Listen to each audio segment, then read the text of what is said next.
Good morning, students. In today's class, we'll study the next problem. Okay, so this is quite different adjustments in this problem. Okay, so let us see the problem. Harish and Suresh are partners sharing profits equally, and they agreed to dissolve the partnership as on 31st December 2018 as follows. So they are given the balance sheet. Along with that, they are given certain adjustments. So on the above day, the firm was dissolved. The following information was available. So they are given the assets realized details. Assets ಯಾವ ಮಾರಿದಾರ ಆ details ಗಳನ್ನು ಕೊಟ್ಟಿದ್ದಾರೆ. Next, there are certain adjustments regarding the liabilities. So creditors were taken over by Harish. So creditors ಅನ್ನ Harish ತಗೊಂಡು ಹೋಗಿದ್ದಾನೆ. Okay, so liability taken over item. Next, bills payable were paid by the firm at a 5% discount. So bills payable have been discharged by 5% discount. And next one, Suresh paid the realization expenses and he was to get the remuneration of 2,000 for completing the dissolution process. So entire dissolution process anna complete madlikka. Okay, who has completed that dissolution process? That is, Suresh has completed that dissolution process and he is supposed to bear the realization expenses. So realization expenses ಗಳನ್ನ ತಾನೇ ಬೇರ್ ಮಾಡಿದಾನೆ, ಅಂದ್ರೆ ತಾನೇ ಕೊಟ್ಟಿದ್ದಾನೆ. Okay, ಅದಕ್ಕೋಸ್ಕರ ಅವನಿಗೆ ಏನ್ ಕೊಡ್ತಾ ಇದಾರೆ, ರೆನ್ಯುಮರೇಷನ್ ಕೊಡ್ತಾ ಇದಾರೆ ಅಂತ, ಸ್ಯಾಲ್ರಿ ಕೊಡ್ತಾ ಇದಾರೆ ಅವನಿಗೆ. ಏನ್ ರೆಸಲ್ಯೂಷನ್ ಪ್ರೊಸೆಸ್ ಮಾಡಿದ್ದಕ್ಕ ಅವನಿಗೆ 2,000 ರೂಪಾಯಿ ಕೊಡ್ತಾ ಇದಾರೆ. ರಿಯಲೈಸೇಷನ್ ಎಕ್ಸ್ಪೆನ್ಸಸ್ 1,000 ಆಗಿತ್ತು. ಆ 1,000 ಅನ್ನ ಅವನೇ ಕೊಟ್ಟಿದ್ದಾನೆ, ಅವನೇ ಬೇರ್ ಮಾಡಿದ್ದಾನೆ. Okay, and he is to give the remuneration of 2,000. so remuneration 2,000 ಅವನಿಗೆ ಕೊಡ್ತಾ ಇದ್ದೇವೆ. Okay, so this much details they have given. Okay, so realization expenses avana kottidane and he was to get the remuneration of he was to, one second, illa ಸ್ವಲ್ಪ miss agide. Realization expenses, yes, Suresh has paid the realization expenses of rupees 1,000. Okay, and he was to get the remuneration of 2,000 for completing the dissolution process. Okay, so avanige 2,000 sigutta remuneration anta hele. Okay, and he has paid the realization expenses. Okay, so let us see how we can solve this particular problem. So as the rule says, you have to take all the assets at the book value except cash in hand and cash at bank. ಎಲ್ಲ assets ಗಳನ್ನು ತಗೋಬೇಕು except cash in hand, cash at bank ಬಿಟ್ಟು. ಈಗ ಇಲ್ಲ cash at bank ಐತಿ, so cash at bank ಬಿಟ್ಟು ಉಳಿದ ಎಲ್ಲ ಅಸೆಟ್ಸ್ ಗಳನ್ನ ತಗೊಳ್ಳಿ. ಬಿಲ್ಸ್ ರಿಸೀವಬಲ್, ಹೌದಾ? ಸೊ ಟು ಬಿಲ್ಸ್ ರಿಸೀವಬಲ್ ನಾ ಅದನ್ನ ಅಷ್ಟ ಶಾರ್ಟ್ ಕಟ್ ನ ಬರ್ತೇನೆ, ನೀವು ಫುಲ್ ಬರೀರಿ. To bills receivable, so value is 5,000, just right here 5,000.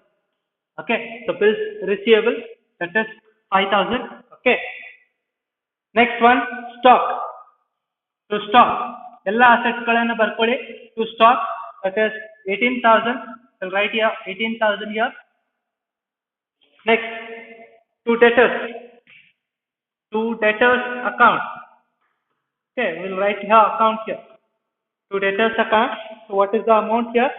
So ಇಲ್ಲಿ ನೋಡ್ರಿ, ಇಲ್ಲ debtors amount ಗೆ PDD ಹೌದಾ? ಸೊ PDD ಆಗಿ ಹೊರಗೆ ಔಟರ್ ಕಾಲಮ್ ನಾಗ 22,000 ಐತಿ. ನಾವ್ ಈ ಔಟರ್ ಕಾಲಮ್ ನಾಗ ಇದ್ದಿದ್ ತಗೋಬಾರ್ದು, ನಾವೇನ್ ತಗೋಬೇಕು? ಬುಕ್ ವ್ಯಾಲ್ಯೂ ತಗೋಬೇಕು. ಬುಕ್ ವ್ಯಾಲ್ಯೂ ಎಷ್ಟು? ಲೆಟಸ್ ಇದ್ದ 25,000. ಆ 25,000 ಅನ್ನ ನಾವಿಲ್ಲಿ ಮೆನ್ಷನ್ ಮಾಡ್ಬೇಕು, not the outer column value. Okay, you just need to be careful here. PDD ಕೊಟ್ಟಾಗ ಪ್ರಾಬ್ಲಮ್ ಅಲ್ಲಿ PDD ಕೊಟ್ಟಿದ್ದಾರೆ ಹೊಸದಾಗಿ. ಓಕೆ, ಸೊ PDD ಕೊಟ್ಟಾಗ ನಾವು ಲೆಟರ್ಸ್ ವ್ಯಾಲ್ಯೂ ಏನಿತ್ತು, ಅದು ಮೇನ್ ವ್ಯಾಲ್ಯೂ ಏನಿತ್ತು ಬುಕ್ ವ್ಯಾಲ್ಯೂ, ಅದೇನೇ ತಗೋಬೇಕು when we are recording in the realization account, because we will be showing the PDD in the liability side na PDD ತೋರಿಸ್ತೇವೆ ನಾವು. ಹಾಗಾಗಿ ಈ debtors is the book value consider ಮಾಡಬೇಕು. Book value ಅಂದ್ರೆ this balance sheet value. Okay, next, building is two buildings. So what is the value of building? That is 23,000. Just need to write here 23,000. What next is there? Machinery there. So machinery need to record. So machinery. Okay. So what is the value of machinery? That is 38,000. We'll record here 38,000. Okay, ಎಲ್ಲಾ assets ಗಳನ್ನ record ಮಾಡಿದ್ವಿ book value. ಈಗ ಎಲ್ಲಾ outside liabilities ಗಳನ್ನ record ಮಾಡ್ತೇವೆ, except ಯಾವ್ದು ಬಿಟ್ಟು capital, reserve fund ಅಥವಾ profit as well as a partner loan, ಅವನ್ ಬಿಟ್ಟು ಉಳಿಸಿದ್ದೆಲ್ಲಾನು ನಾವು ರೆಕಾರ್ಡ್ ಮಾಡ್ತೇವೆ. Okay, so first one outside liability ನೋಡ್ರಿ. ಔಟ್ಸೈಡ್ ಲಯಬಿಲಿಟಿ ಯಾವ್ದಿದೆ? ಕ್ರೆಡಿಟರ್ಸ್ ಇದೆ. Creditors is outside liability. Bills payable is outside liability. Suresh loan, Suresh is a partner here, ಅವನ partner ಇದ್ದಾನೆ. ಸುರೇಶ್ ಲೋನ್ ಇದೆ ಅಂದ್ರೆ ಪಾರ್ಟ್ನರ್ ಲೋನ್ ಆಯ್ತದು. ಓಕೆ, ಪಾರ್ಟ್ನರ್ ಲೋನ್ ಅನ್ನ ನಾವು ಯಾವಾಗ ಕೊಡ್ಬೇಕು? At the end of first we have to take the only outside liabilities, not the inside liabilities. So Suresh is an insider right now. Okay, our partnership firm ಒಳಗೆ ಅದಾನ. So ಅವ್ನು ಕೊಟ್ಟಿದ್ದ loan ಅನ್ನ ನಾವು ಸೆಕೆಂಡ್ ಪೇಮೆಂಟ್ ಮಾಡ್ತೇವೆ. First ಏನೇ ಇದ್ರು ಹೊರಗಿನ ಲಯಬಿಲಿಟೀಸ್ ನಾವು ತಗೊಳತ್ತೇವೆ, all outside liabilities. Okay, so creditors are outsiders as well as bills payable are outsiders. Suresh is an insider, hence it is not been considered here. ಇಲ್ಲಿ ತಗೊಳ್ಳೋದಲ್ಲ, direct bank account ನಾಗ ಅದನ್ನ ತಗೋತೇವೆ ಲಾಸ್ಟಿಗೆ. ಔಟ್ಸೈಡ್ ಪೇಮೆಂಟ್ ಆದ್ಮೇಲೆ second payment ಅವರಿಗೆ ಮಾಡ್ತೀವಿ, partner ಯಾರು loan ಕೊಟ್ಟಿದ್ರು. Next reserve fund. Reserve fund it is distributed in the capital account. Partners capital account distribute ಆಕೈತಿ. ಕ್ಯಾಪಿಟಲ್ ಕೂಡ ಪಾರ್ಟ್ನರ್ಸ್ ಕ್ಯಾಪಿಟಲ್ ಅಕೌಂಟ್ ನಾಗ ಬರ್ತದೆ. ಓಕೆ, ಸೊ ಎರಡು ಔಟ್ಸೈಡ್ ಲಯಬಿಲಿಟೀಸ್ ಅದಾವ. ಓಕೆ, ಸೊ ಫಸ್ಟ್ ಇಲ್ಲಿ ನೆನಪಿಟ್ಕೊಡ್ರಿ, all outside liabilities including PDD ಅಂತ ಹೇಳಿದ್ದೆ. ಫಾರ್ಮ್ಯಾಟ್ ಎಕ್ಸ್ಪ್ಲೈನ್ ಮಾಡ್ಬೇಕಂತ ಹೇಳಿದ್ದೆ. All outside liabilities except capital, reserve fund, profit, partners loan as well as including PDD ಅಂತ ಕೊಟ್ಟಿದೆ. ಓಕೆ, ಸೊ ಅಲ್ಲಿ including PDD, all outside liabilities including PDD except all this. What all? Capital, reserve fund, profit and loss, partners loan. Okay, so ಹಾಗಾದ್ರೆ first ಬರೆಯೋದು PDD ಬರೆಯೋದು. by PDD, provision for doubtful debt. So that is, what is the provision for doubtful debt? ಈ amount ಅನ್ನ ತಗೊಳ್ರಿ, ಇದು ಹೊಸದು ಇದೆ. Okay, 3000. This is the new adjustment which is arising in this particular problem. Okay, so 3000 PDD ಬರ್ಕೊಂಡ್ರಿ. ಆಮೇಲೆ ಎಲ್ಲ outside liabilities ಬರ್ಕೊಡ್ರಿ. ಯಾವ್ದಿದೆ outside liabilities? by creditors. by creditors, what is the creditors amount over there? That is 25,000. You just need to record it 25,000 here. Okay, similarly you record the bills payable. Bills payable ಬರ್ಕೊಳ್ಳಿ. Okay, by bills payable, bills payable ಎಷ್ಟಿದೆ? bills payable 10,000. so 10,000 ಅದನ್ನು ಕೂಡ ನಾವು record ಮಾಡಬೇಕು. Okay, ಎಲ್ಲ outside liabilities record ಮಾಡಿದ್ವಿ including PDD. ಇದು ಒಂದು ಎಕ್ಸ್ಟ್ರಾ ಬಂದಿದೆ ಈ ಪ್ರಾಬ್ಲಮ್ ಅಲ್ಲಿ. ಓಕೆ, ಇಷ್ಟಾದ್ಮೇಲೆ ನೆಕ್ಸ್ಟ್ ಲಾಸ್ಟ್ ಅಕೌಂಟ್ ಯಾವಾಗ ಹಾಕ್ಬೇಕು? ನಾವು ಬ್ಯಾಂಕ್ ಅಕೌಂಟ್ ಹಾಕತ್ತೇವೆ. ಸೊ ಬ್ಯಾಂಕ್ ಅಕೌಂಟ್ ಹಾಕ್ಬೇಕು. ಸೊ ಎಲ್ಲಾ ಅಸೆಟ್ಸ್ ಬುಕ್ ವ್ಯಾಲ್ಯೂ ಹಚ್ಕೊಂಡ್ವಿ, ಎಲ್ಲಾ ಲಯಬಿಲಿಟೀಸ್ ಬುಕ್ ವ್ಯಾಲ್ಯೂ ಹಚ್ಕೊಂಡ್ವಿ. ಓಕೆ, ಸೊ ಯಾವ ಅಸೆಟ್ಸ್ ಗಳನ್ನ ಮಾರಿದ್ದಾರೆ, ಯಾವ ಅಸೆಟ್ಸ್ ಗಳನ್ನ ಇಟ್ಕೊಂಡಿದ್ದಾರೆ, ರಿಟೈನ್ ಮಾಡ್ಕೊಂಡು ಇದು ತಗೊಂಡೋಗಿದ್ದಾರೆ, ಅದನ್ನ ತೋರಿಸಬೇಕಾಗುತ್ತೆ. So that is why you need to record here to bank account. ಇಲ್ಲೂ ಟು ಬ್ಯಾಂಕ್ ಅಕೌಂಟ್ ಅಂತ ಬರೀತೀರಿ. ಬ್ರಾಕೆಟ್ ನಾಗ ಲಯಬಿಲಿಟೀಸ್ ಅಸ್ಯೂಮ್ಡ್ ಅಂತ ಬರೀತೀರಿ. ಇಲ್ಲೇ by bank account, by bank account asset realise ಅಂತ ಬರೀತೀರಿ. By bank account asset realise. Asset ಗಳನ್ನ ಮಾರಿದ ಡೀಟೇಲ್ಸ್ ಎಲ್ಲ ಕ್ರೆಡಿಟ್ಸ್ ಅಲ್ಲಿ ಬರೀತೀರಿ. ಲಯಬಿಲಿಟೀಸ್ ಏನೇನ್ ಕೊಡದೈತಿ ಅದನ್ನ ಟೋಟಲ್ ಮಾಡಿ ಅದನ್ನ ಡೆಬಿಟ್ ಸೈಡ್ ಬರೀತೀವಿ. ಓಕೆ, ಸೊ ರೂಲ್ ಪ್ರಕಾರ ಹೋಗ್ತಾ ಇದ್ದೇವೆ. ಸೊ ಫಸ್ಟ್ ಅಡ್ಜಸ್ಟ್ಮೆಂಟ್ ಗಳನ್ನ ನೋಡಿ. First adjustment stock. ಸೊ ಏನೇನ್ ಅಸೆಟ್ಸ್ ಗಳು ಇದಾವ ಅವನ್ನೆಲ್ಲ ರಿಯಲೈಸ್ ಆಗಿ ಡೀಟೇಲ್ಸ್ ಕೊಟ್ಟಿದ್ದಾರೆ. ಫಸ್ಟ್ ಅಡ್ಜಸ್ಟ್ಮೆಂಟ್ ಗಳನ್ನ ಹಚ್ಕೊಂತ ಹೋಗ್ರಿ. That is stock. ಸ್ಟಾಕ್ ಎಷ್ಟಕ್ಕೆ ಮಾರಿದ್ದಾರೆ? 25,000 rupees ಮಾರಿದ್ದಾರೆ. 25,000 stock 25,000. debtors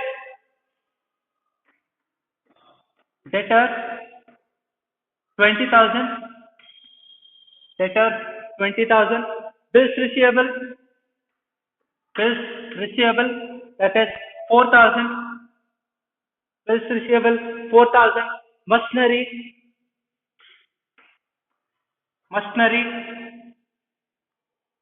33,000. Okay, so ಈ ಅಸೆಟ್ಸ್ ಗಳ ಮಾರಿದ ಡೀಟೇಲ್ಸ್ ಗಳನ್ನ ಕೊಟ್ಟಿದ್ದಾರೆ, ಹೌದಾ? ಸೊ ಇಲ್ಲಿ ನೋಡಿ, ಎಲ್ಲಾ ಅಸೆಟ್ಸ್ ಗಳ ಯಾವ ಅಸೆಟ್ಸ್ ಗಳಿದ್ದು ಅವೆಲ್ಲಾ ಅಸೆಟ್ಸ್ ಗಳನ್ನ ಮಾರಿದಾರ ಇಲ್ಲ ಅಂತ ಚೆಕ್ ಮಾಡ್ಕೊಳ್ಳಿ. ಮತ್ತೆ ಎಲ್ಲರ ಅಸೆಟ್ಸ್ ಗಳನ್ನ ತಗೊಂಡೋಗಿದಾರ ನೋಡ್ಕೊಳ್ಳಿ. Adjustment. Creditors taken over. Creditors is a liability. Bills payable is also liability. So asset related ಯಾವ ಅಡ್ಜಸ್ಟ್ಮೆಂಟ್ ಇಲ್ಲ ಇಲ್ಲ. ಸೊ ಹಾಗಾದ್ರೆ ಯಾವ ಅಸೆಟ್ಗಳಿತ್ತು ಅವೆಲ್ಲ ಬಂದಾವಿಲ್ಲ ಅಂತ ಚೆಕ್ ಮಾಡ್ಕೊಳ್ಳಿ. ಬಿಲ್ಸ್ ರಿಸೀವಬಲ್ ಇತ್ತ ಬಂದೈತಿ, ಮಸ್ಟರಿ ಇತ್ತ ಬಂದೈತಿ, ಡೆಟರ್ ಬಂದೈತಿ, ಸ್ಟಾಕು ಆಗೈತಿ. ನೆಕ್ಸ್ಟ್ ಯಾವ್ದು ಉಳಿತು? ಬಿಲ್ಡಿಂಗ್ ಉಳಿತು. If they are not given any adjustment regarding a particular asset which has been realized, ಆ ಅಸೆಟ್ ರಿಯಲೈಸ್ ಅಂತ ಕೊಟ್ಟಿದ್ದಿಲ್ಲ ಅಂತಂದ್ರೆ, ಅದ್ರೊಳಗೆ ಆ ಡೀಟೇಲ್ಸ್ ಒಳಗೆ ಕೊಟ್ಟಿದ್ದಿಲ್ಲ ಅಂದ್ರೆ ಅದನ್ನ ಬುಕ್ ವ್ಯಾಲ್ಯೂಗ ಮಾರಿದಾರ ಅಂತ ತಿಳ್ಕೋಬೇಕು. ಅದ್ರ ರಿಲೇಟೆಡ್ ಅಡ್ಜಸ್ಟ್ಮೆಂಟು ಕೊಟ್ಟಿಲ್ಲ, ಅದನ್ನ ಯಾರು ತಗೊಂಡು ಹೋಗಿಲ್ಲ. ಓಕೆ, ಅದ್ರ ರಿಲೇಟೆಡ್ ಅಡ್ಜಸ್ಟ್ಮೆಂಟು ಕೊಟ್ಟಿಲ್ಲ, ಅದನ್ನ ಡೀಟೇಲ್ಸ್ ಡಿಸಾಲ್ವ್ ಮಾಡಿ ಡೀಟೇಲ್ಸ್ ಒಳಗೂ ಕೊಟ್ಟಿಲ್ಲ ಅಂತಂದ್ರೆ ಅದನ್ನ ಮಾರಿದ್ದಾರೆ ಅಟ್ ದ ಬುಕ್ ವ್ಯಾಲ್ಯೂ ಅಂತ ಅರ್ಥ. ಎಷ್ಟು ಇರ್ತೈತಿ ಅದೇ ರೇಟಿಗೆ ಮಾರಿದ್ದಾರೆ ಅಂತ ಅರ್ಥ. ಸೊ ಎಷ್ಟಿತ್ತದು building? So building, what is the value of building? 23,000.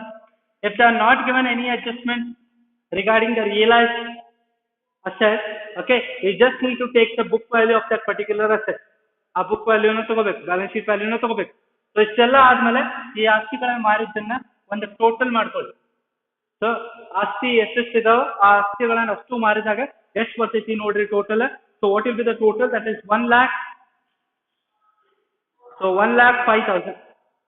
1,05,000 is the total of the asset realized. Assets ಒಟ್ಟಾರೆ ನಮ್ಮ ಆಸ್ತಿಗಳನ್ನ ಮಾರಿದ ರೊಕ್ಕ ಎಷ್ಟಿದೆ? 1,05,000 ಇದೆ. ಸೊ ಲಯಬಿಲಿಟೀಸ್ ಏನೇನದಾವ ನೋಡ್ಕೊಳ್ಳಿ. PDD ಇಲ್ಲಿ ಅಷ್ಟ ಬರ್ತೈತಿ, ಅದನ್ನ ನಾವಿಲ್ಲಿ ಕನ್ಸಿಡರ್ ಮಾಡಲ್ಲ. ಓಕೆ, ನೆಕ್ಸ್ಟ್ PDD ಬಿಟ್ರೆ ನೆಕ್ಸ್ಟ್ ಏನೈತಿ? ಕ್ರೇಟರ್ಸ್ ಅಡ್ಜಸ್ಟ್ಮೆಂಟ್ ಇದೆಯಾ? Creditors are taken over by the Harish at book value. Creditors ಅನ್ನ ಹರೀಶ್ ತಗೊಂಡೋಗಿದ್ದಾನೆ. ಹಂಗಾದ್ರೆ ಇದನ್ನ ತೋರಿಸ್ಬೇಕಾ? ಇಲ್ಲಿ ಇಲ್ಲ, ಅದನ್ನ ಸಪರೇಟ್ ಆಗಿ ತೋರಿಸ್ಬೇಕು. ಏನಂತ ತೋರಿಸ್ತೀರಿ? Harish to Harish capital account bracket ಬರೀತೇನೆ. ಏನ್ ತಗೊಂಡೋಗ್ಯಾನ ಹರೀಶ್? ಕ್ರೇಟರ್ಸ್ ಅನ್ನ ತಗೊಂಡೋಗಿದ್ದಾನೆ. ಲಯಬಿಲಿಟಿ ಅದು, liability taken over, creditors taken over. asset taken over ಆಗಿದ್ರೆ creditor ಬರ್ತಿತ್ತು, liability taken over ಆಗೈತಿ. so creditors is a liability. okay, so liability taken over ಆಗಿದ್ದಕ್ಕೆ ಡೆಬಿಟ್ ಸೈಡ್ ಬರ್ಬೇಕು. ಸೊ ಎಷ್ಟಕ್ಕ ಅರ್ಥ ಬುಕ್ ವ್ಯಾಲ್ಯೂ ಅಂತ ಕೊಟ್ಟಾರ. ಬುಕ್ ವ್ಯಾಲ್ಯೂ ಎಷ್ಟೈತಿ? Creditors book value 25,000. ಅದೇ 25,000 ಇಲ್ಲ, creditors var taken over book value ಅಂತ ಕೊಟ್ಟಿದ್ದಾರೆ. ಓಕೆ, ನೆಕ್ಸ್ಟ್ ಏನ್ ಕೊಟ್ಟಿದ್ದಾರೆ? ಕ್ರೆಡಿಟರ್ಸ್ ಇದಂತೂ ಅಡ್ಜಸ್ಟ್ಮೆಂಟ್ ಆಯ್ತಾ? Next bills payable. Bills payable ಏನಾದ್ರು ಅಡ್ಜಸ್ಟ್ಮೆಂಟ್ ಇದೆಯಾ? ಜಸ್ಟ್ ಚೆಕ್ ಮಾಡ್ಕೊಳ್ಳಿ. ಬಿಲ್ಸ್ ಪೇಬಲ್ ಏನಾದ್ರು ಅಡ್ಜಸ್ಟ್ಮೆಂಟ್ ಇದೆಯಾ ಚೆಕ್ ಮಾಡ್ಕೊಳ್ಳಿ. ಇಲ್ಲ ನೋಡಿ, bills payable var paid by the firm at discount of 5%. So bills payable ಅನ್ನ 5% ಡಿಸ್ಕೌಂಟ್ ಮಾಡಿ ಕೊಟ್ಟಿದ್ದಾರೆ ಅಂತ ಹೇಳಿ ಸೆಟಲ್ಮೆಂಟ್ ಮಾಡಿದ್ದಾರೆ ಅಂತ ಹೇಳಿ. So bills payable book value ಎಷ್ಟಿದೆ? 10,000 ಇದೆ, ಹೌದಾ? ಸೊ 10,000 ಮೇಲೆ ಎಷ್ಟು ಪರ್ಸೆಂಟ್ ಡಿಸ್ಕೌಂಟ್ ಕೊಟ್ಟಿದ್ದಾರೆ? ಇಂಟು 5% ಡಿಸ್ಕೌಂಟ್ ಕೊಟ್ಟಿದ್ದಾರೆ. 5% ಅಂದ್ರೆ ಎಷ್ಟಾಯ್ತು? 500 rupees ಆಯ್ತು, ಹೌದಾ? ಸೊ 10,000 ಒಳಗೆ 500 ಹೋದ್ರ ಇನ್ನೆಷ್ಟು ಉಳಿತ್ರಿ? 10,000 minus 500, that is 9,500. 9,500. Okay, 9,500 is the value. Bills payable is 9,500 settlement ಮಾಡಿದ್ದಾರೆ. ಓಕೆ, ಮತ್ತೆ ಯಾವ್ದು ಲಯಬಿಲಿಟಿ ಐತಿ? ಮತ್ತೆ ಯಾವ್ದಾರ ಲಯಬಿಲಿಟಿ ಇದೆಯಾ? ಬಿಲ್ಸ್ ಪೇಬಲ್ ಆಯ್ತು. ಓಕೆ, ನೆಕ್ಸ್ಟ್ ಅಡ್ಜಸ್ಟ್ಮೆಂಟ್ ನೋಡ್ಕೊಳ್ಳಿ. ಸೊ ಅಡ್ಜಸ್ಟ್ಮೆಂಟ್ ಇದು ಆಯ್ತು. All these 3 adjustments are been over right now. Last adjustment ನೋಡ್ರಿ. Suresh paid the realisation expenses. So Suresh realisation expenses ಅನ್ನ ಕೊಟ್ಟಿದ್ದಾನೆ. ಅವನಿಗೆ ಅದು ಕೊಟ್ಟಿದ್ದಕ್ಕೆ ಅವನಿಗೆ ಏನ್ ಮಾಡಿದಾರೆ? he was to get the remuneration of rupees 2,000 for completing the dissolution process. ಆ ಡಿಸೊಲ್ಯೂಷನ್ ಪ್ರೊಸೆಸ್ ಅನ್ನ, ಆ ಡಿಸಾಲ್ವ್ ಮಾಡೋ ಪ್ರೊಸೆಸ್ ಅನ್ನ ಕಂಪ್ಲೀಟ್ ಮಾಡಾಕ ಅವನಿಗೆ 2,000 ರೂಪಾಯಿ ಕೊಟ್ಟಿದ್ದಾರೆ. ಆ ರಿಯಲೈಸೇಷನ್ ಎಕ್ಸ್ಪೆನ್ಸಸ್ ಅನ್ನ ಕೂಡ ಅವನೇ ಬೇರ್ ಮಾಡಿದ್ದಾನೆ. ಸೊ ಅವಾಗ ಅದು ಟೋಟಲ್ ಅವನಿಗೆ ಎಷ್ಟು ಹೋಗ್ಬೇಕು? 2,000 ರೂಪಾಯಿ ಹೋಗ್ಬೇಕು. ಬಿಕಾಸ್ 1,000 ರೂಪಾಯಿ ರಿಯಲೈಸೇಷನ್ ಎಕ್ಸ್ಪೆನ್ಸಸ್ ಅನ್ನ ತಾನ ಕೊಟ್ಟಿದ್ದಾನೆ. 1,000 ರೂಪಾಯಿ ಅವನಿಗೆ ರೆನ್ಯುಮರೇಷನ್ ಹೋಗ್ಬೇಕು. ಅವನಿಗೆ ಆ ಡಿಸೊಲ್ಯೂಷನ್ ಪ್ರೊಸೆಸ್ ಅನ್ನ ಕಂಪ್ಲೀಟ್ ಮಾಡಾಕ ಅವನಿಗೆ ಪಗಾರ ಕೊಟ್ಟಿರ್ತಾರೆ. ಓಕೆ, ಸೊ ಅದನ್ನ ನಾವು ಮೆನ್ಷನ್ ಮಾಡ್ಬೇಕಾಗುತ್ತೆ. ಟು ಸುರೇಶ್ ಕ್ಯಾಪಿಟಲ್ ಅಕೌಂಟ್ ಅಂತ ಬರೀತೇನೆ. ಟು ಸುರೇಶ್ ಕ್ಯಾಪಿಟಲ್ ಅಕೌಂಟ್ ಅಂತ ಬರೆದು remuneration given. Okay, remuneration given. In the bracket also you can write your liability taken over. So liability 1,000 ರೂಪಾಯಿ ರಿಯಲೈಸೇಷನ್ ಎಕ್ಸ್ಪೆನ್ಸಸ್ ಕೊಡ್ತೇನೆ ಅಂತ ಹೇಳಿ ತಾನೇ ಅಸ್ಯೂಮ್ ಮಾಡ್ಕೊಂಡಿದ್ದ, ಕೊಡ್ತೇನೆ ಅಂತ ಹೇಳಿ ಹೇಳಿದ್ದ. ಸೊ ಅದಕ್ಕೋಸ್ಕರ ಅವರಿಗೆ ನಾವು ಆ 2,000 ರೂಪಾಯಿ ಕೊಡತ್ತೀವಿ. ಓಕೆ, ಸೊ ಅದನ್ನ ಮೆನ್ಷನ್ ಮಾಡಿ 2,000. ಓಕೆ, ಸೊ ಇಷ್ಟಾದ್ಮೇಲೆ ಹಂಗಾರೆ ಲಯಬಿಲಿಟಿ ಒಂದ ಉಳಿತ, ಅದ ಒಂದು ಸೆಟಲ್ಮೆಂಟ್ ಕೊಡೋದು 9,500. Liability total is 9,500. ಓಕೆ, ಈಗ ನೆಕ್ಸ್ಟ್ ಅಕೌಂಟ್ ಯಾವ್ದು ಹಾಕ್ಬೇಕು, ಇದನ್ನ ಏನ್ ಮಾಡ್ಬೇಕು, you have to make a total here. Total ಮಾಡ್ಕೊಳ್ಳಿ. ಹೈಯೆಸ್ಟ್ ಟೋಟಲ್ ಯಾವ ಕಡೆ ಬರ್ತೈತೆ ನೋಡ್ರಿ. ಓಕೆ, ಹೈಯೆಸ್ಟ್ ಟೋಟಲ್ ಯಾವ ಕಡೆ ಬರ್ತೈತೆ ನೋಡ್ರಿ. Highest total debit side total ಜಾಸ್ತಿ ತೋರ್ಸಾತೈತಿ. Okay, so debit side total ಜಾಸ್ತಿ ಇದೆ. ಆ ಟೋಟಲ್ ಅನ್ನ ಎರಡು ಕಡೆ ಹಚ್ಕೋತೇವೆ. So what is the total? That is 1,45,500. 1,45,500 will be the total. Okay, so 1,45,500. 1,45,500 highest total ಅನ್ನ ಇಲ್ಲೂ ಹಚ್ಕೊಂಡಿದ್ದೇನೆ. ಈ 1,45,500 ಒಳಗ ಇವನ್ನೆಲ್ಲ ಲೆಸ್ ಮಾಡ್ತೇನೆ. ಓಕೆ, ಸೊ ಇವನ್ನೆಲ್ಲ ಲೆಸ್ ಮಾಡಿದ್ರೆ ನನಗೆ ಎಷ್ಟು ಡಿಫ್ರೆನ್ಸ್ ಬರ್ತೈತಿ? So the difference will be 2,500. The difference is 2,500. If you deduct from 1,45,500, 10,000, 25,000, 3,000, 1,05,000. To deduct, you'll get the difference of rupees 2,500 is the difference. So that difference should be distributed to the partners. Okay, ಅದನ್ನ partners ಗಳಿಗೆ ಹಂಚಬೇಕು. Difference ಬಂದಿದ್ದನ್ನ ಏನಂತ ಬರೀತೀರಿ? by partners capital account. By partners capital account bracket ನಾಗ ಬರೀತೀನಿ. What is this? It is a loss. It is a loss. Difference ಈ side ಬಂದಿತ್ತು ಅಂದ್ರೆ ಅದು ಪ್ರಾಫಿಟ್, ಅದನ್ನ ಪಾರ್ಟ್ನರ್ ಗಳ ಹಂಚಿದ್ರಿ. ಡಿಫರೆನ್ಸ್ ಕ್ರೆಡಿಟ್ ಸೈಡ್ ಬಂದೈತೆ ಅಂದ್ರೆ ಅದು ಲಾಸ್. ಆ ಲಾಸ್ ಅನ್ನ ಪಾರ್ಟ್ನರ್ ಗಳಿಗೆ ಅವ್ರ ಅನುಪಾತದ ಪ್ರಕಾರ ಹಂಚ್ತೇವೆ. ಸೊ ಅವ್ರ ಅನುಪಾತ ಎಷ್ಟೈತಿ? ಯಾರ್ಯಾರು ಪಾರ್ಟ್ನರ್ ನೋಡ್ರಿ. Harish and Suresh. Okay, so ಹರೀಶ್ಗೆ ಎಷ್ಟು ಹೋಗ್ಬೇಕು, ಸುರೇಶ್ಗೆ ಎಷ್ಟು ಹೋಗ್ಬೇಕು? ಆ 2,500 ಅನ್ನ ಏನಂತ ಕೊಟ್ಟಿದ್ದಾರೆ ಇಲ್ಲ, ಅವ್ರ ಪ್ರಾಫಿಟ್ ಶೇರಿಂಗ್ ರೇಷಿಯೋ ಏನೈತಿ? ಈಕ್ವಲಿ ಐತಿ. ಅವ್ರ ಪ್ರಾಫಿಟ್ ಶೇರಿಂಗ್ ರೇಷಿಯೋ ಈಕ್ವಲಿ ಇದ್ದಾಗ ಅವಾಗ ನಾವೇನ್ ಮಾಡ್ಬೇಕು? ಈಕ್ವಲಿ ಅಂದ್ರೆ ಏನ್ ಡಿಫರೆನ್ಸ್ ಬಂದಿರ್ತೈತಿ ಅದನ್ನ ಡಿವೈಡೆಡ್ ಬೈ ಎಷ್ಟು ಮಂದಿ ಪಾರ್ಟ್ನರ್ಸ್ ಅದಾರ? ಇಬ್ರು ಪಾರ್ಟ್ನರ್ ಅದಲ್ಲ. So that is 1,250. 1,250. Okay, so you can show the working note also. Working note ತೋರಿಸ್ತೀನಿ ಅದನ್ನ ಬೇಕಾದ್ರೆ. Okay, so distribution of loss. Okay, distribution of loss 2,500 into 1 divided by 2. That is 1:1 ಇತ್ತು ನೋಡಿ. Equal ಅಂದ್ರೆ 1:1. Okay, so 1 divided by 2, that is 1,250 each. ಪ್ರತಿಯೊಂದು ಪಾರ್ಟ್ನರ್ಗೂ Harish and Suresh ಇಬ್ಬರಿಗೂ ಸೇರಿಸಿ ಒಬ್ಬೊಬ್ಬರಿಗೆ 1,250 rupees ಬರುತ್ತೆ. ಇಬ್ಬರು ಸೇಮ್ ರೇಷಿಯೋ ಇರೋ ಕಾರಣಕ್ಕೋಸ್ಕರ ಈಕ್ವಲಿ ಅಂತ ಹೇಳ. ಓಕೆ, ಸೊ ಅದನ್ನ ನಾವು ಇಲ್ಲೇ ಮೆನ್ಷನ್ ಮಾಡಿದ್ವಿ. 1,250. 1,250. ಓಕೆ, ಸೊ ಅದನ್ನ ಕ್ಯಾಲ್ಕುಲೇಷನ್ ಮಾಡಿದ್ವಿ. ಈಗ ನೆಕ್ಸ್ಟ್ ಯಾವುದು? ಸೊ ಇಲ್ಲೇ ರಿಯಲೈಸೇಷನ್ ಅಕೌಂಟ್ನಾಗ ಹೊಸದ್ ಬಂದಿದ್ದೇನ್ರಿ? PDD ಒಂದು ಹೊಸದ್ ಬಂತ. ಓಕೆ, ಅಲಾಂಗ್ ವಿತ್ ದಟ್ ಇಲ್ಲೇ ಕ್ರೆಡಿಟರ್ಸ್ ಅನ್ನ ತಗೊಂಡ್ ಹೋಗಿದ್ರ ಪಾರ್ಟ್ನರ್ ಲಯಬಿಲಿಟಿ ಟೇಕನ್ ಅವ್ರು ಇದನ್ನ ಮೊದಲೇಕ ನೋಡಿದಿರಿ. ಹೊಸದ್ ಬಂದಿದ್ದು ರೆನ್ಯುಮರೇಷನ್.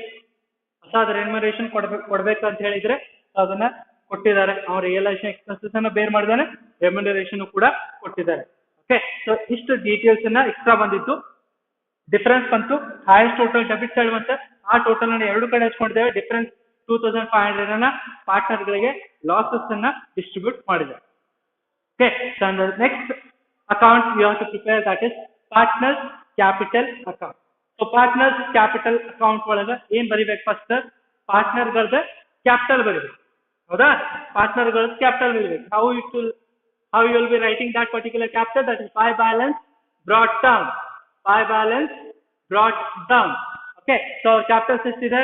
40,000 ಮತ್ತೆ 30,000. 40,000 and 30,000. Okay, 40,000, 30,000 ಇದೆ.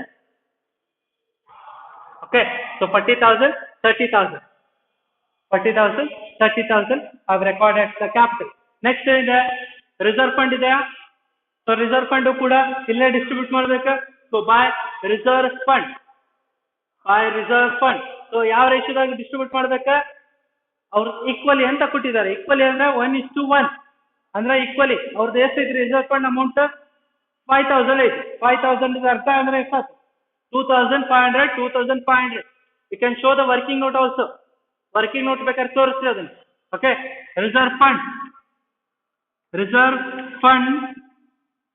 Okay, so that is 2,500 into 1 divided by 2. That is 2,500. Sorry, 2,500 ಅಲ್ಲ, 5,000 into 1 divided by 2. That is 2,500 each. ಪ್ರತಿಯೊಂದು ಪಾರ್ಟ್ನರ್ಗೂ ಎಷ್ಟು ಬರುತ್ತೆ? Harish and Suresh 2,500 each. ನಾ ಯಾಕೆ ಈಚ್ ಅಂತ ಬರ್ದೇನೆ? ಬಿಕಾಸ್ ಒಬ್ಬೊಬ್ಬನಿಗೆ ಅಷ್ಟು ಹೋಗ್ಬೇಕು, ಇಬ್ರು ಪಾರ್ಟ್ನರ್ ಇದ್ದಾರೆ. ಓಕೆ, ಸೊ ರಿಸರ್ವ್ಸ್ ಆಯ್ತು, ರಿಸರ್ವ್ ಫಂಡ್ ಆಯ್ತು. ನೆಕ್ಸ್ಟ್ ಏನಿದೆ? ಲಾಯಬಿಲಿಟಿ ಟೇಕನ್ ಓವರ್ ಏನಿರ್ತಾವ ಅವನ್ನೆಲ್ಲ ಕ್ರೆಡಿಟ್ ಸೈಡ್ ಬರಿಬೇಕು ಪಾರ್ಟ್ನರ್ಸ್ ಕ್ಯಾಪಿಟಲ್ ಅಕೌಂಟ್ನಾಗ. Okay, so by realisation account, by realisation account, by realisation account.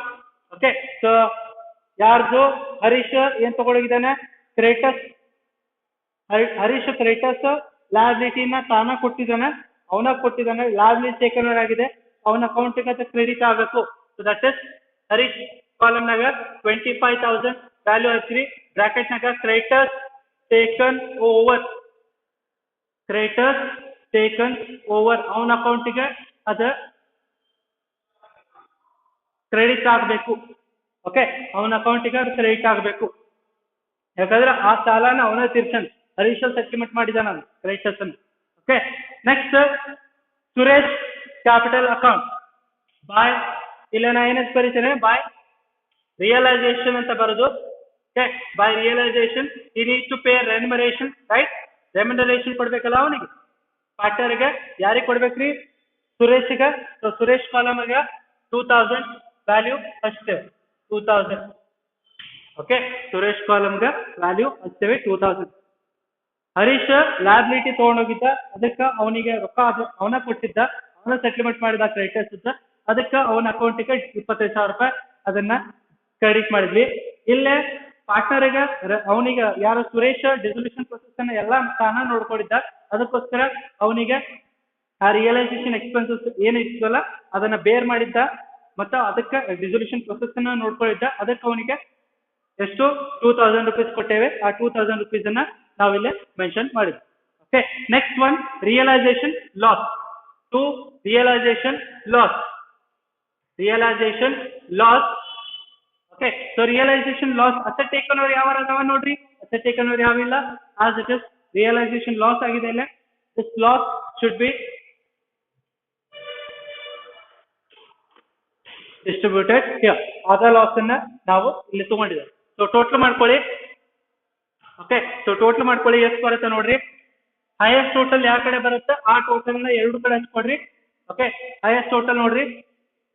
Okay, so total ಎಷ್ಟು ಬರುತ್ತೆ? That is 40 plus 25, that is 65, 67,500, 67,500. ಈ ಟೋಟಲ್ ನೋಡ್ಕೊಡ್ರಿ. 30 plus 2,500 plus 2,000, that is 34,500, 34,500. So ಅದೇ ವ್ಯಾಲ್ಯೂನ ಎರಡು ಕಡೆ ಇಟ್ಕೊತೇವೆ. 34,500, 67,500. ಓಕೆ, ಸೊ 34,500, 67,500 ಹೈಯೆಸ್ಟ್ ಟೋಟಲ್ ನ ಎರಡು ಕಡೆ ಹಚ್ಕೊಂಡಿದ್ದೇವೆ. ಈ ಟೋಟಲ್ ಒಳಗ ಡಿಫರೆನ್ಸ್ ನ ಕಳಿತೇವೆ. That is what is the difference here? Okay, 67,500 ಒಳಗ 1,250 ಕಳೀರಿ. That is 66,250, 66,250, 66,250. Okay, so here 34,500 minus 1,250, that is 33,250, 33,250, 33,250. So ಇದನ್ನ ಏನಂತ ಬರಿಬೇಕು? To bank account, to bank account. Because next account ಯಾವ್ದು ಹಾಕತ್ತೀವಿ? Bank account. So balancing figure, D/F, balancing figure. So ಏನ ನಮಗ balances ಬಂದು ಪಾರ್ಟ್ನರ್ಸ್ ಕ್ಯಾಪಿಟಲ್ ಇದೆ. ಓಕೆ, ಸೊ ನೆಕ್ಸ್ಟ್ ಏನ್ ಹಾಕ್ಬೇಕು, ನೆಕ್ಸ್ಟ್ ಬ್ಯಾಂಕ್ ಅಕೌಂಟ್ ಹಾಕ್ಬೇಕು. ಸೊ ಬ್ಯಾಂಕ್ ಅಕೌಂಟ್ ಬ್ಯಾಲೆನ್ಸ್ ಎಷ್ಟಿದೆ ನೋಡಿ, ಬ್ಯಾಂಕ್ ಬ್ಯಾಲೆನ್ಸ್ ಎಷ್ಟಿದೆ, just see the bank balance here. Cash at bank 14,000 ಇದೆ. ಅದನ್ನ ಏನಂತ ಬರೀಬೇಕು, to balance brought down, to balance brought down, that is 14,000 is the bank balance. So next thing you have to record here, to realization account, assets ಗಳ ಮಾರಿದ ರೊಕ್ಕ ಎಷ್ಟು ಬಂದಿದೆ ಅದನ್ನು ಬರ್ಕೋಬೇಕು. So to realization account, bracket ಅಲ್ಲಿ ಬರೀತೇವೆ asset realise, asset ಗಳ ಮಾರಿದ total ಎಷ್ಟು ಬಂದಿದೆ, ಈ ಟೋಟಲ್ ಅನ್ನ ನಾವಿಲ್ಲಿ ತಗೋತೇವೆ, ದಟ್ ಇಸ್ 1,05,000. ಓಕೆ, ಅಸೆಟ್ ಗಳ ಮಾರಿದ ಟೋಟಲ್ ಅನ್ನ ತಗೊಂಡಿದೆ. ಈಗ ನಮಗ್ ಒಟ್ಟಾರೆ ನಮ್ ಕಡೆ balance, cash balance bank balance 14,000 ರೂಪಾಯಿ ಇತ್ತು. ಅಸೆಟ್ ಮಾರಿದ ರೊಕ್ಕ 1,05,000 ರೂಪಾಯಿ ಬಂದಿದೆ. ಓಕೆ, ಈ ರೊಕ್ಕದೊಳಗ ನಾವ್ ಏನೇನ್ ಕೊಡ್ಬೇಕಾಗುತ್ತೆ, ಲಯಬಿಲಿಟೀಸ್, ಆ ಲಯಬಿಲಿಟೀಸ್ ಟೋಟಲ್ ಮಾಡ್ಕೊಂಡಿದ್ದೇವೆ. Okay, so that is liabilities total ಎಷ್ಟು ಬಂದಿದೆ, ಬೈ ರಿಯಲೈಸೇಷನ್ ಅಕೌಂಟ್,